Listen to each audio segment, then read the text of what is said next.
Dr. Naresh Zadav. I am consultant medical oncology at Narayana Super Speciality Hospital, Amingaon, Guwahati. Today I am here to talk about breast cancer. Now most of us will be aware that breast cancer is the most common cancer amongst Indian females. It is also the most common cause of cancer-related death amongst women in India. A sad but true fact is that the incidence of breast cancer is rising in urban as well as rural India. Just in the year 2018, more than 1.6 lakh new cases of breast cancers were registered in India and almost 87,000 patients died because of the disease. Another worrisome fact is that more than 50% of breast cancers are diagnosed in locally advanced or metastatic stages, a stage at which the cure rate goes down drastically. So why is breast cancer so common in India? And why is the incidence of breast cancer rising? What are the risk factors for breast cancer? Number 1, age. Now breast cancer, like other cancer, is a disease of the elderly population. Even though the incidence of breast cancer is rising amongst young Indian females, but majority of the cases are seen in females who are above the age of 50 and postmenopausal. Now as the overall life expectancy has increased and people tend to live longer, hence there is an increase in the incidence of breast cancer. Number 2, hormonal factors. Now breast cancer is a hormonally driven tumor. The overall exposure to endogenous as well as exogenous hormones in a female's lifestyle increases the risk of development of breast cancer. So a female who has an early menarche and late menopause has a higher chance of developing breast cancer. Similarly, females who have their first child after the age of 30 years or the females who are nulliparous are at a higher incidence of developing breast cancer. Number 3, lifestyle. Now with the westernization and modernization of our lifestyle, there is increased use of alcohol amongst Indian women. Similarly, westernization of Indian diet has also led to an epidemic of obesity. Consumption of alcohol and obesity, apart from contributing to diseases of other systems like cardiovascular diseases, respiratory diseases, also is an important risk factor for development of breast cancer. Number 4, hereditary. About 5 to 10% of breast cancers are inherited as genetic disorders, for example, hereditary breast and ovarian cancer syndrome or Peutz-Jeghers syndrome. Now, even though the contribution of these hereditary disorders is less in the range of 5 to 10%, the point here to remember is these patients are highly prone to develop breast cancers.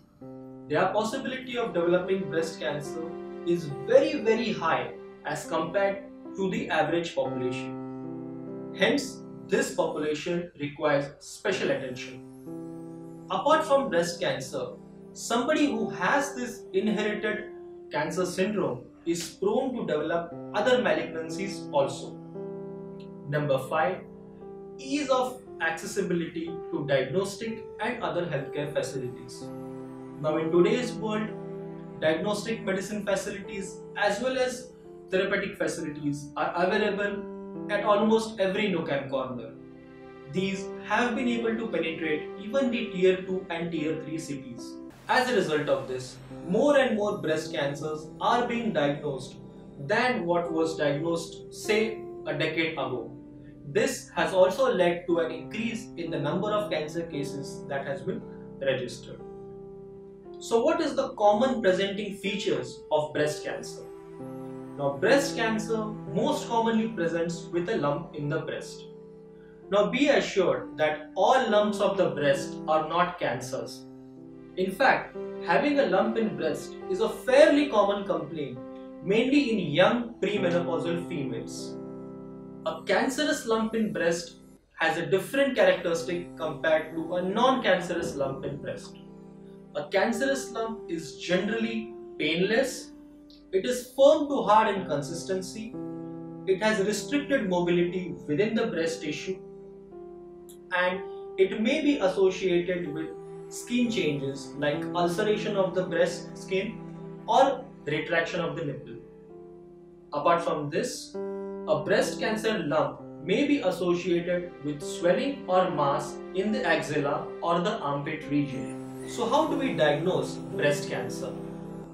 Now, the most important component in diagnosing a breast cancer is a thorough clinical examination of both the breast, axilla and the regional lymph nodes. An astute clinician would be able to distinguish a benign breast lump from a cancerous breast lump. If your doctor has a clinical suspicion that the lump in your breast is cancerous, he usually will advise you some imaging tests like mammography or sonomammography. These imaging tests not only confirm the presence of lump in a breast, but they are also able to characterize these lumps, whether these lumps look more like cancer or they look more like benign. If the clinical and the imaging features of the lump are highly suggestive of malignancy or cancer, you will be advised to undergo a biopsy of the breast tissue. Now remember, biopsy is mandatory for establishing the diagnosis of cancer. A biopsy will not only confirm the disease being cancer, but it will also help to categorize the breast cancer into its various subtypes like hormone positive, hormone negative, triple negative, HER2 positive, HER2 negative, etc., which has both prognostic as well as therapeutic implications. What do we mean by stage of breast cancer and how do we stage breast cancer? Now, stage basically means the extent of the disease, or in simple words, how much the cancer has spread in the human body. If we simplify the staging of breast cancer, it can be divided into 3 stages: early breast cancer, locally advanced breast cancer, and metastatic breast cancer. In early breast cancer, the cancer is restricted to the breast tissue and is usually smaller in size. In locally advanced breast cancer, the cancer has spread to the regional lymph nodes like the axillary lymph nodes or the internal mammary lymph nodes. In metastatic breast cancer, the cancer has spread outside the breast tissue to distant organs like lung, liver, brain, etc. We stage the breast cancer by doing imaging studies like PET-CT or contrast enhanced CT. Now we need to understand that early and locally advanced breast cancers are curable, whereas metastatic breast cancer remains incurable. How do we treat breast cancer? Before proceeding towards treatment of breast cancer, we need to decide whether the breast cancer is curable or the disease is incurable. If the disease is curable, it is generally treated with multimodality treatment. The modalities that are used are surgery, chemotherapy, and radiation therapy. In curable breast cancer, the most important modality to achieve cure is the surgery. Chemotherapy is given either before surgery or after surgery. When chemotherapy is given before surgery, the purpose of chemotherapy here is to reduce the tumor size in order to make surgery either possible or less morbid. In situation when chemotherapy is given after surgery, the aim of the chemotherapy here is to address the micrometastasis and reduce the chance of the disease recurrence. Radiotherapy is added to the treatment depending upon the stage of the disease. In cases where the breast cancer is incurable, chemotherapy, targeted therapy, hormonal therapy, and immunotherapy, they form the backbone of the treatment. A large number of new chemotherapeutic and targeted therapeutic agents have been added to the armamentarium of breast cancer treatment over the last 5 to 6 years. Because of these new drugs, the survival of breast cancer has increased substantially. So much so that approximately 25% of metastatic breast cancer patients today can survive for up to 5 years. These chemotherapeutic agents help in prolonging life as well as preserving the quality of life by significantly reducing the tumor burden. So this is a nutshell about breast cancer, its presenting features, diagnosis and treatment. The take-home message for today would be that breast cancer is a highly curable malignancy if it is diagnosed at an early stage, treated at an experienced center with experienced hands.